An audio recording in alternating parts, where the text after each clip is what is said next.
Do you fancy dancing flamenco, eating paella, going skiing in the mountains, sunbathing on the beach, or listening to traditional bagpipes? They're all common things to do in Spain. Spain has 17 separate autonomous regions. Join us as we take a trip round each region and their provinces and tell you some interesting things about each one. Welcome to Aprender Inglés con Reza y Craig.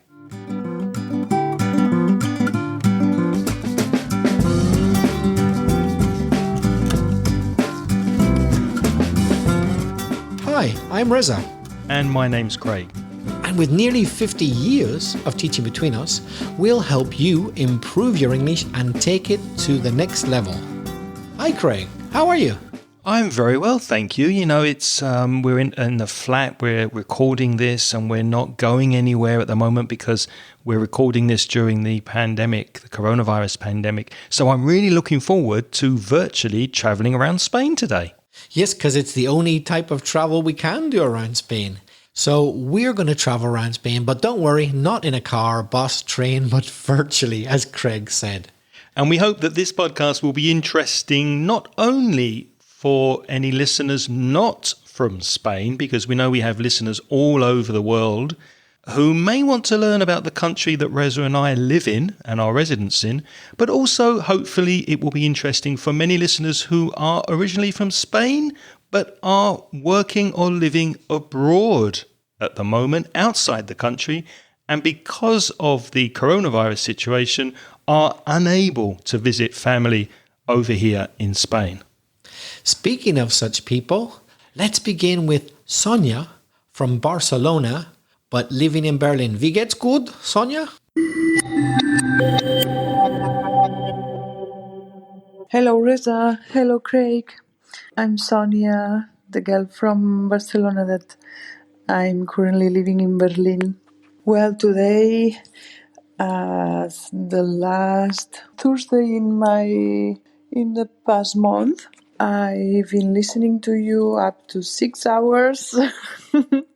And then appears to my mind many ideas to send it to you. And today I had the idea for a topic for you. It's not about a country, but actually it's about a region in Spain that is called Catalonia and is where I'm from, and I miss a bit. And then, if you can talk about Catalonia, a bit about our landscapes, history, typical things, pan tumacat, these kinds of things. Gastronomy actually could be super nice. Thank you very much. I enjoy a lot listen to you guys.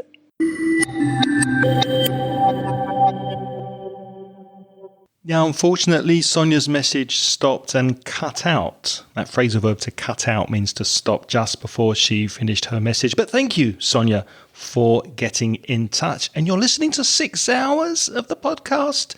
It must be quite boring in Berlin if you're listening to us for 6 hours a day. You truly are an AIRC-aholic, AIRC-aholic. You're addicted to Aprender Inglés con Reza y Craig, AIRC. Take a break. I tell you what, do something else. Have a drink. Have a drink. You're a very extreme AIRC-aholic. Have a drink of alcohol. Do something different. One or two things we can improve in your message, Sonia. You said, appears to my mind many ideas. We understood exactly what you meant, but it's better to say many ideas came into my mind. You can use the phrasal verb to come into, came into my mind, or to come up with, which means to think of ideas. So you can also say, I came up with many ideas. You said something which I understood perfectly, Sonia, but it wasn't quite right, and it's a mistake we often hear. You said, I am the girl that I'm currently living in Berlin. You can't say that and I'm, because that would be having two subjects. So we got a verb, living, So we only have one subject. So I'm the girl that is living.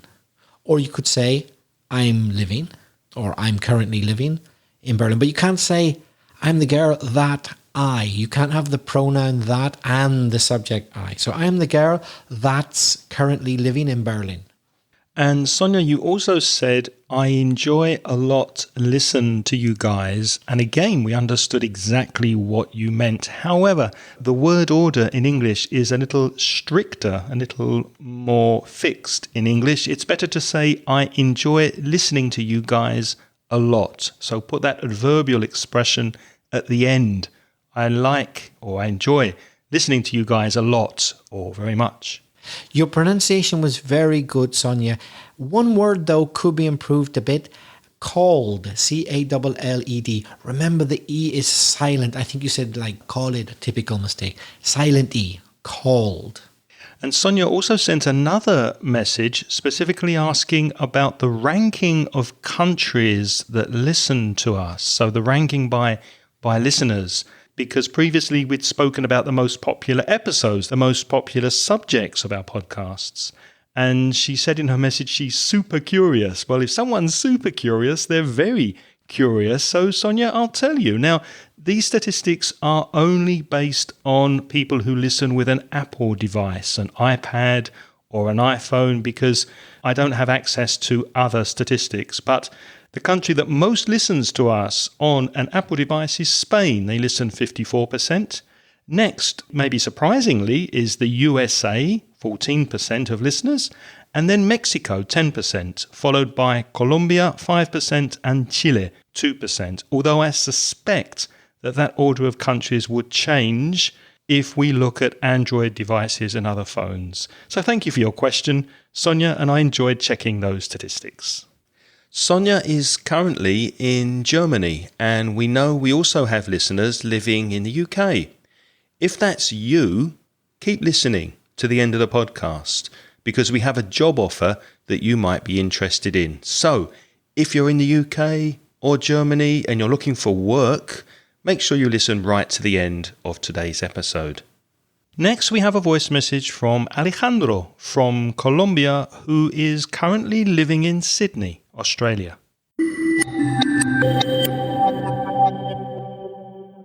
Hello, Craig and Reza. My name is Alejandro Casas. I am from Colombia, but I have been living in Australia, more specifically in Sydney, for around 3.5 years. I am very glad to finally send this voice message, and I know that maybe this is not a good time for all of us due to the pandemic of coronavirus, but I would like to tell you both thank you so much for all your hard work. You are the best podcasters I ever heard before. So I would like you to talk about, when you can, something about the Spain, about history, good things, maybe aspects which people don't know. They don't know. And that's it for the moment. Thank you so much. Have a good one. Well, Alejandro, thanks very much for your message. Your pronunciation was really good and your English was almost perfect. As regards pronunciation, there was just one tiny little thing I would think about. You said specifically, a very typical thing of Spanish speakers. There's no letter E at the beginning. So the first sound that comes out of your mouth should be S, not E. So specifically.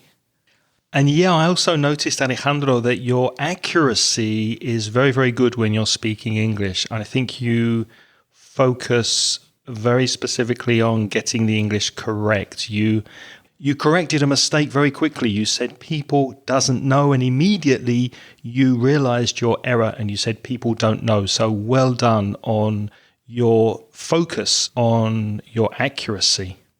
Although one mistake which slipped past you, you didn't manage to correct yourself, Alejandro. You said, I have living in Sydney. Don't forget the auxiliary been for present perfect continuous. I have been living in Sydney. Oh, and just to remind you, if you don't already know, Alejandro and all listeners, we've already recorded an episode all about Colombia. It's episode 290.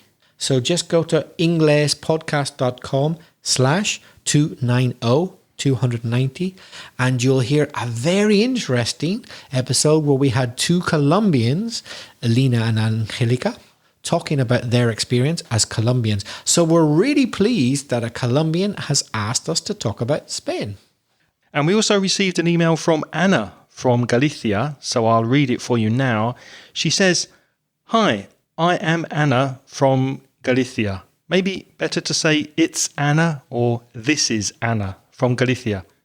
I was listening to the Venezuela podcast today, and as you said, you would like to focus more on English or Spanish-speaking countries or places.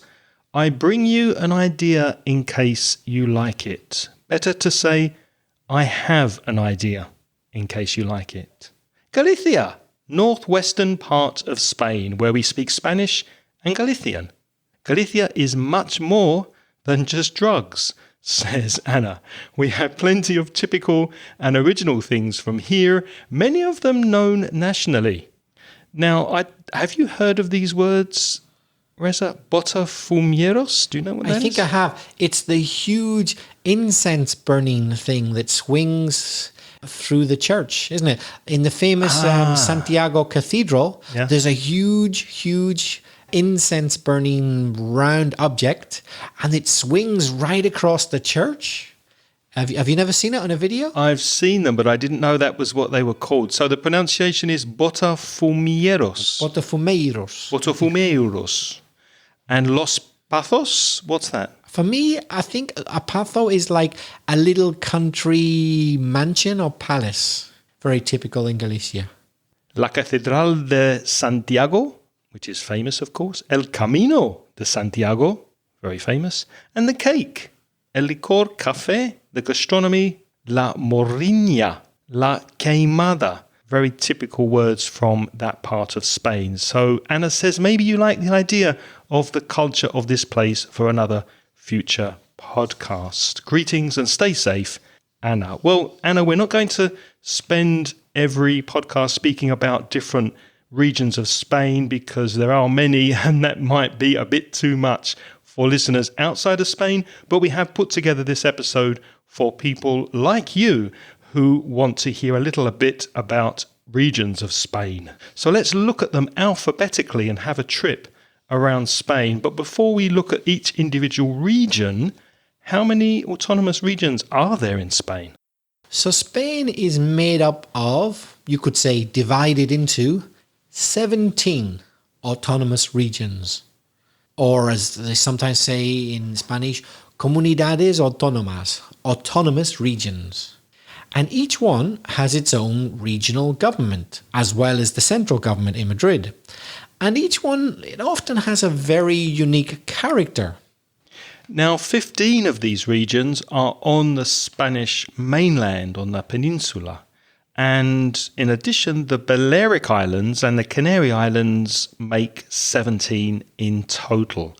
And these regions around Spain and the two island areas are subdivided into provinces in some cases. In some cases, not all of them are, but we'll explain a little later which ones are. And there are also two autonomous cities of Ceuta and Melilla, which are situated on the North African coast. So let's take a trip around these different areas, region by region, and talk about some interesting things from each area.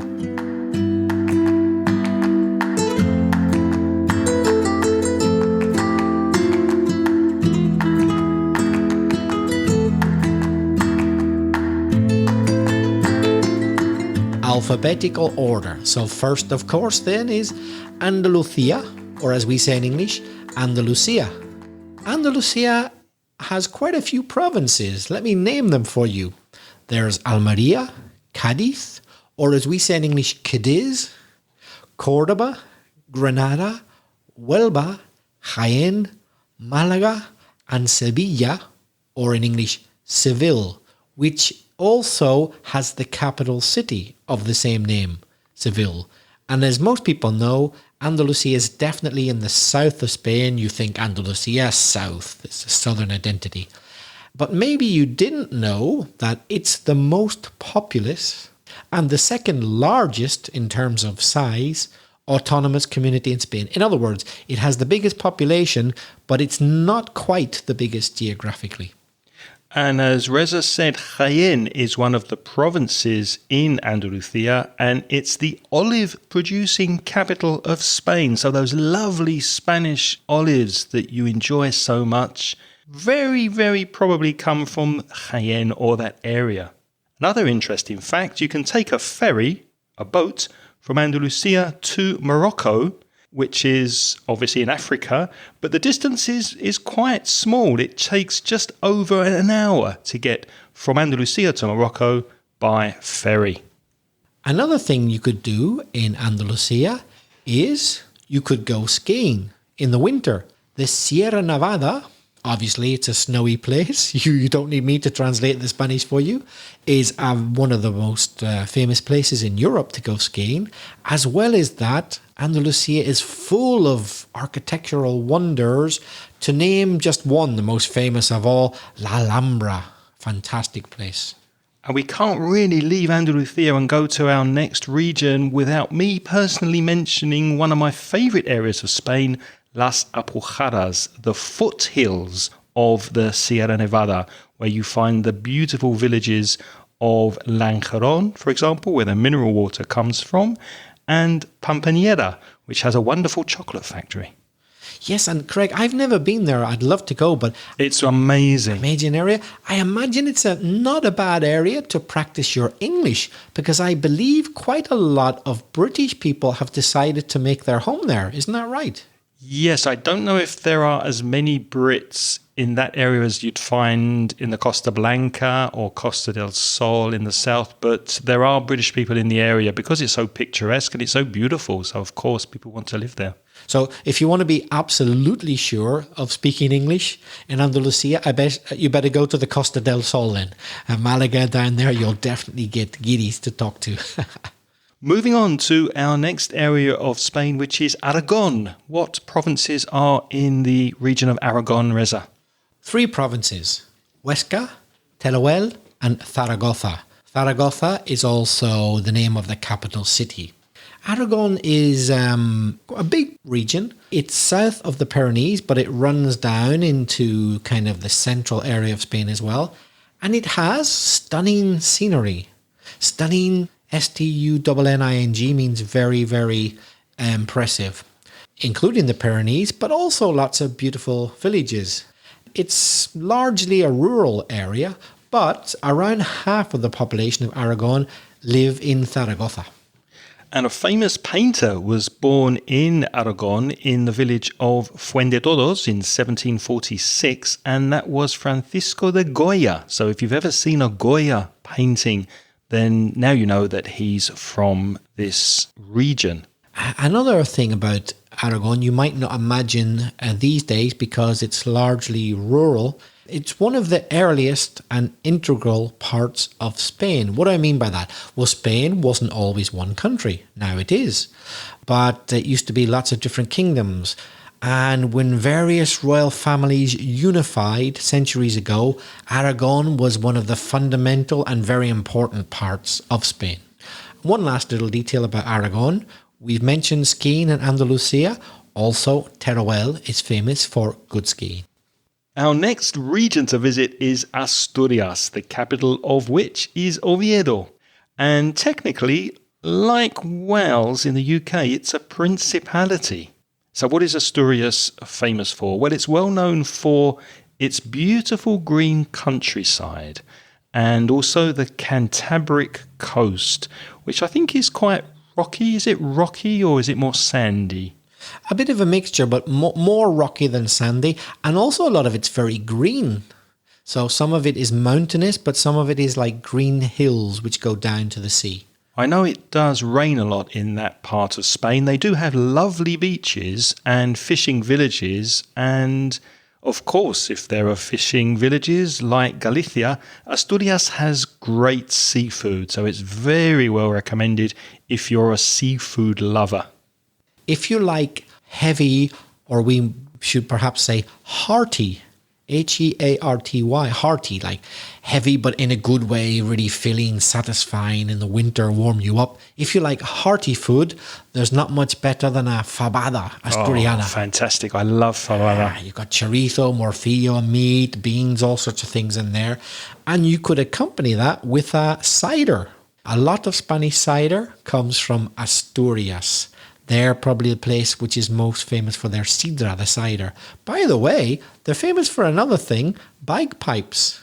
Yes, those things which you probably identify most of all with Scotland, maybe Ireland as well, and a few other countries. Well, it's a traditional instrument in the north of Spain as well, in Asturias and Galicia.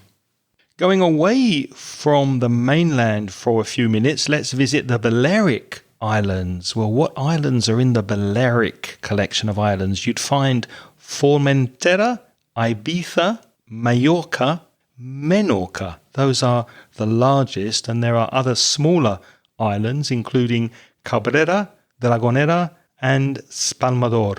And these islands are a collection of islands off the east coast of Spain, which is fairly close to us, isn't it, Reza? Not far from Valencia if you take the ferry. Yes. And it's not surprising that the Balearic Islands, or some people say the Baleares, are famous for tourism. In fact, Mallorca is one of Europe's top destinations for many reasons, including for cyclists. And Menorca has 121 miles of beach, and it's only a small island. And those 121 miles, that's more than Mallorca and Ibiza combined. So if you like beaches, Menorca is definitely a good place to visit. I wonder why that is. Why do you think Menorca has more beaches than Mallorca and Ibiza combined if it's smaller? That's an interesting question. If you're listening to this and you know the answer to that, we'd love to find out. I would like to know why that's a true fact. Let's travel now from the islands up to the Basque country in the north of Spain. Álava, Vizcaya and Guipúzcoa are the different provinces of the Basque country, and it's on the western side of the Pyrenees, so it's bordering France.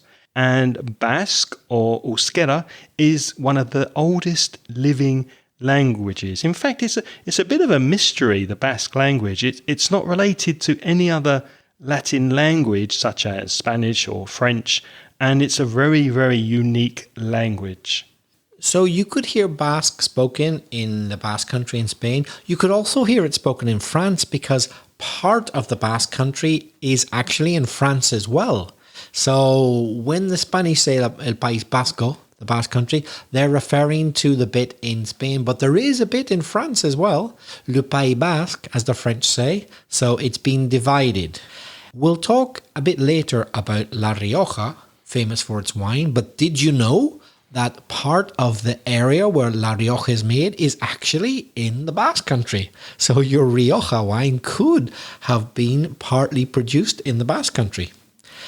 Another popular drink in the Basque country is chacole, which is a slightly sparkling, it's a very dry, very acidic white wine, and it goes very well with those Basque pinchos. They're basically the Basque version of small tapas. Of course, we can't finish without mentioning that it's a well-known fact. Many Basques want independence from Spain. So there are some people who are happy enough to be part of Spain, but there are some Basques who would prefer their own independent country. So from the north of Spain and the Basque country, let's travel to some more islands that are further away than the Balearic Islands, the Canary Islands. Now, we've spoken about the Canary Islands in detail, answering a listener question. If you go to inglespodcast.com/282, you'll hear an episode only about the Canary Islands. And they include El Hierro, Gran Canaria, Fuerteventura, La Gomera, La Palma, Lanzarote, and Tenerife. And these islands are approximately 1,200 kilometers southwest of Spain, so quite far from the Spanish mainland, and they're very popular with tourists. Why? Because the climate is wonderful most of the year. Let's come back to the mainland, the peninsula, and next in our alphabetical list is Cantabria. Cantabria is one of those regions which doesn't have a subdivision of provinces. It's just Cantabria. And the capital city is Santander. It's on the north coast of Spain. And it's famous for many things, including caves with prehistoric drawings which date back around 36,000 years. That's the cave of Altamira is probably the most famous, and you can see that near the town of Santillana del Mar. In fact, it's a UNESCO World Heritage Site. That's Patrimonio de la Humanidad. And as well as that, Cantabria has lovely, nice green countryside. Moving now to the centre of Spain, the more central area, we find the region of Castilla-La Mancha. Now, Castilla-La Mancha has 5 provinces, and they are Albacete, Ciudad Real, Cuenca, Guadalajara, and Toledo, or as we say in English, Toledo. And it's in the centre of Spain, southeast of Madrid. What is it known for? It's famous for its saffron. It produces saffron and also some very, very good manchego cheese, which is a cured cheese, and it's absolutely fantastic. And if you've read Don Quixote de la Mancha by Cervantes, it's a 17th century novel, and it speaks about this area of Spain in which our hero Don Quixote was fighting windmills. Windmills are molinos. Craig has just described Castilla-La Mancha. There's another Castilla in Spain, Castilla y León. Well, really, it's kind of 2 things in one. It's Castilla y León, but it's regarded as one region. Obviously, it used to be 2 different kingdoms many years ago before Spain was formed after unifying those kingdoms.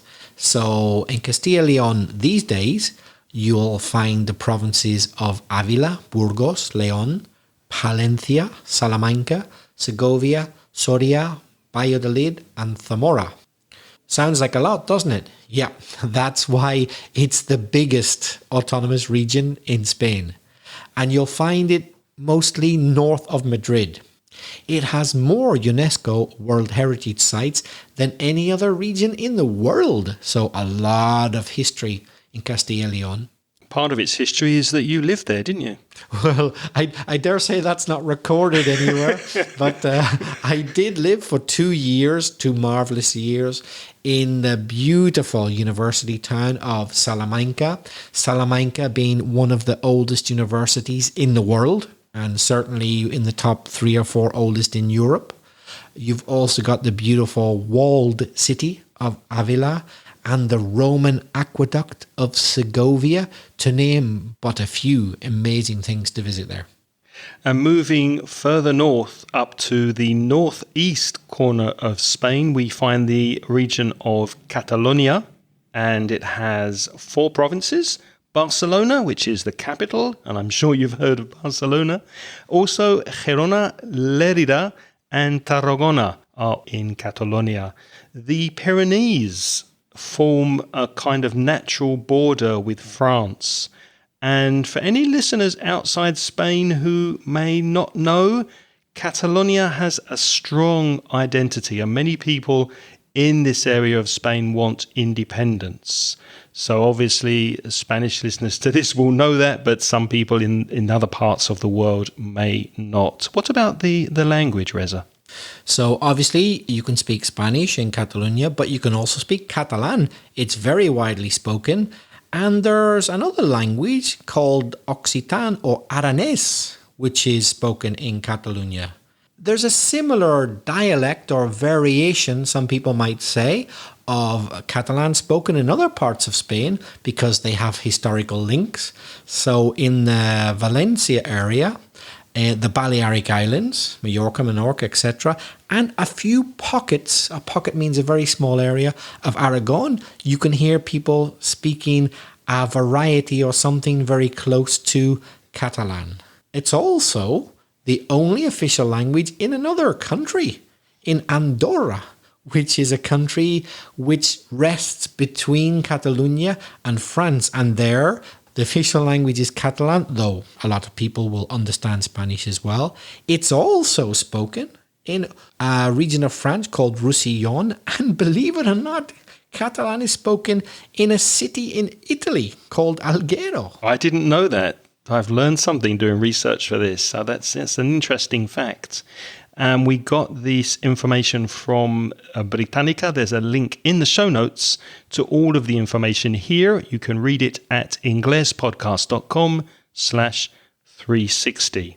One final thing before we leave Catalonia is that the famous architect Antoni Gaudí was from here. He lived from 1852 to 1926, and among many of his beautiful, beautiful buildings include the Sagrada Familia in Barcelona.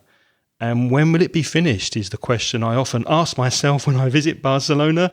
Maybe the longest restoration projects in history, but it's a beautiful, beautiful place to visit. So if you do go to Barcelona, don't miss the Sagrada Familia and Gaudí's other lovely buildings in the city. So Barcelona, of course, is a world-famous capital, very cosmopolitan, a very large population. Let's go to the other extreme now. A very rural part of peninsular Spain is a place I love, Extremadura.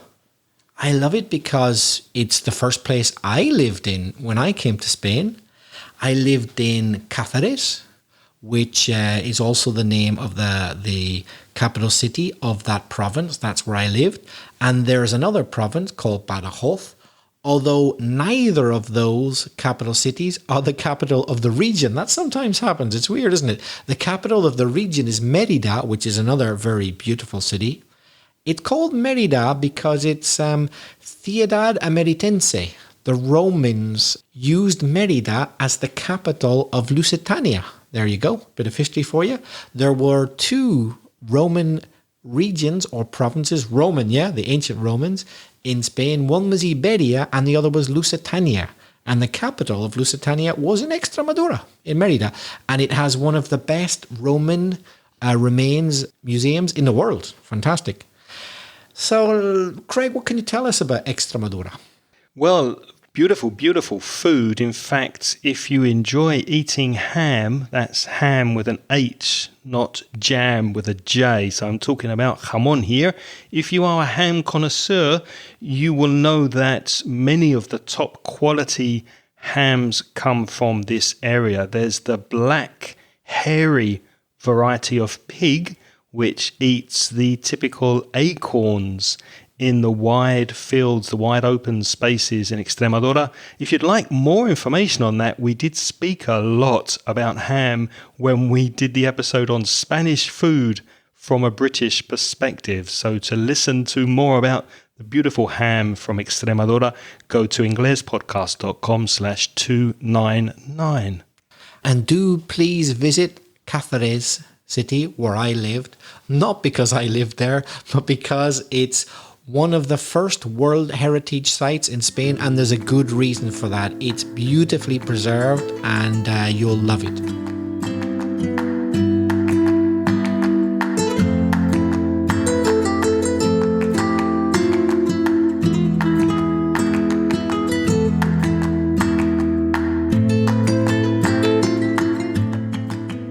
Moving up to the north coast of Spain, to Galicia, we have the provinces of La Coruña, Pontevedra, Orense, Lugo, and the capital of this region is Santiago de Compostela, which you may know is the destination for everyone following the Camino de Santiago, which in English is the Way of St. James. It's a pilgrimage route that many people walk and cycle in the northwest corner of Spain. Like other parts of Spain, the Basque Country, Catalonia, and a few other parts, Galicia also has its own language. It doesn't get so much international media attention, does it? But in Spain, we all know about Gallego, Galician. It's a language which has some things in common with Portuguese. That's not surprising because it's kind of stuck to the north and east of Portugal. So it has a border with Portugal. So the language certainly has things in common with Portuguese. Another thing they have in common with the Portuguese is that they have great seafood. And it's famed for its wide variety of quality food apart from seafood. When I think of Galicia, one of the first things I think of is food, but not just seafood.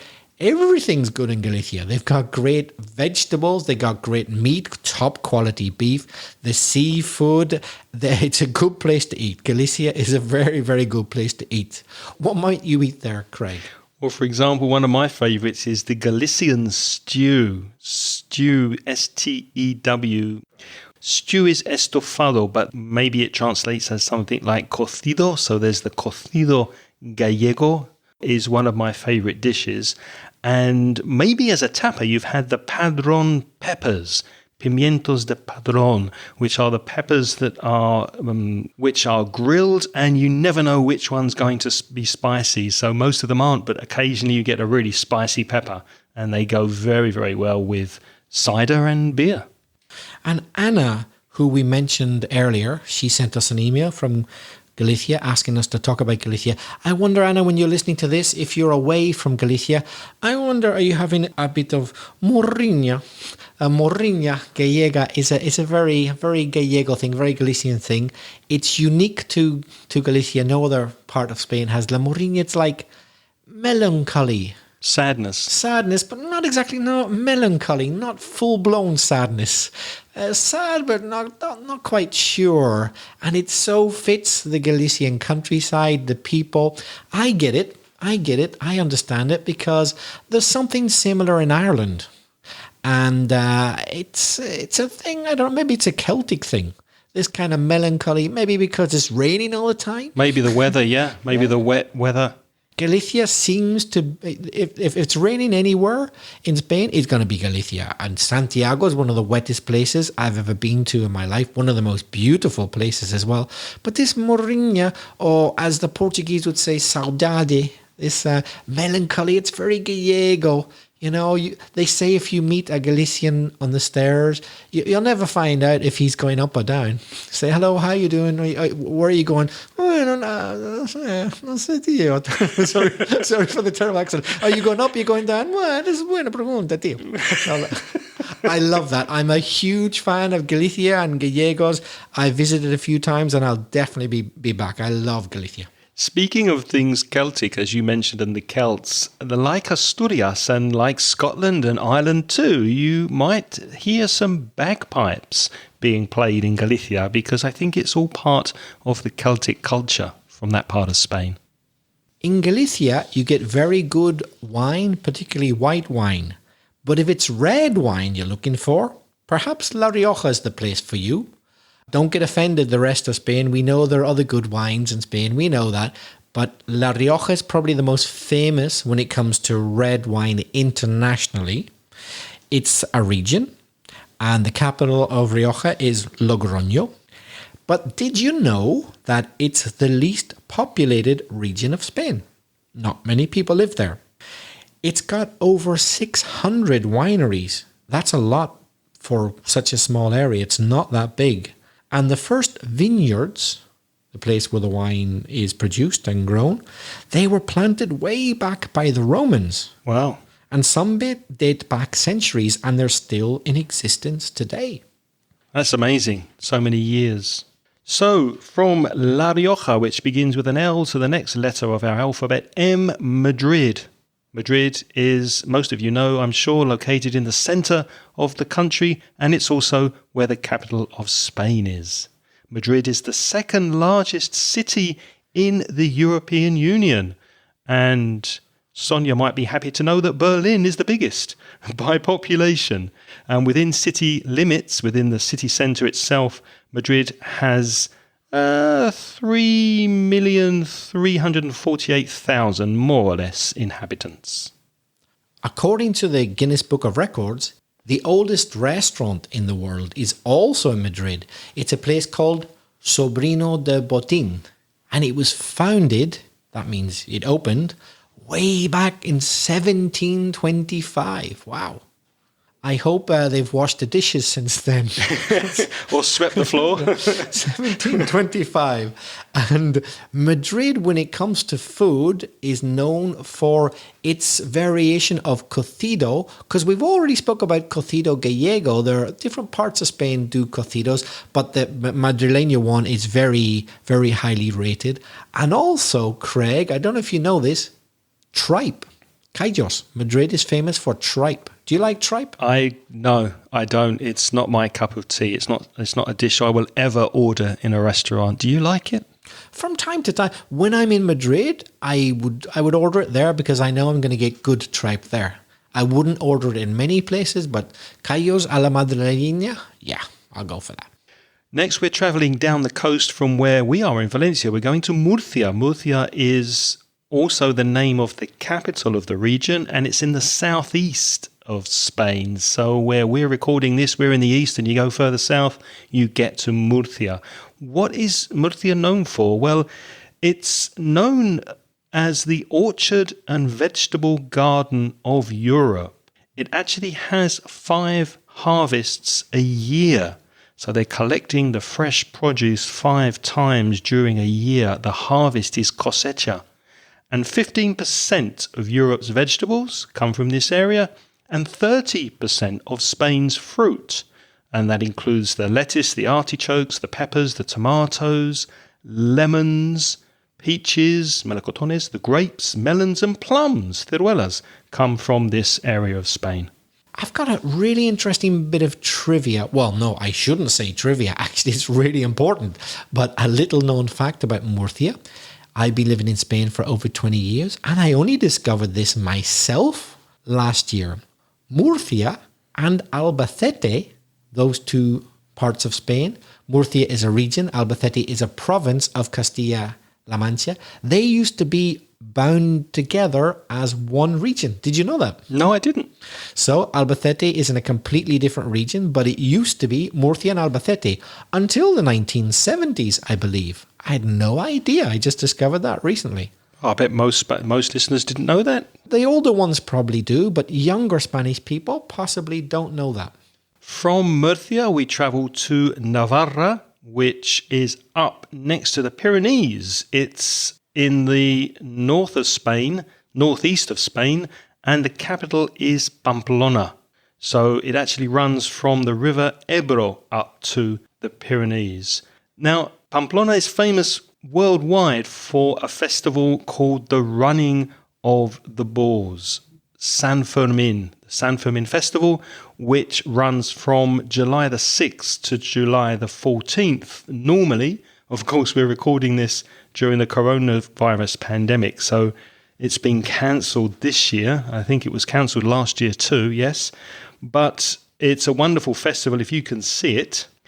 And Ernest Hemingway wrote a very good book about this Running of the Bulls festival in his book called The Sun Also Rises. He wrote that in 1926. And many times students ask me, Craig, what book would you recommend I read in English? Well, that's a good one because Ernest Hemingway tended to write in a very basic, simple style of English. So any of his books are very good if you'd like an English book to read. Last but not least, we're going to mention where we are right now, the Comunidad Valenciana. So as Craig and I know very well, because we've been here long enough, there are 3 provinces in this comunidad or region: Alicante or Alacant, if you prefer, Valencia, and Castellón or Castelló. It's on the eastern coast of Spain, and Valencia, where we live, is Spain's 3rd largest city. So it goes Madrid, Barcelona, and then Valencia. I'm sure you've heard of paella.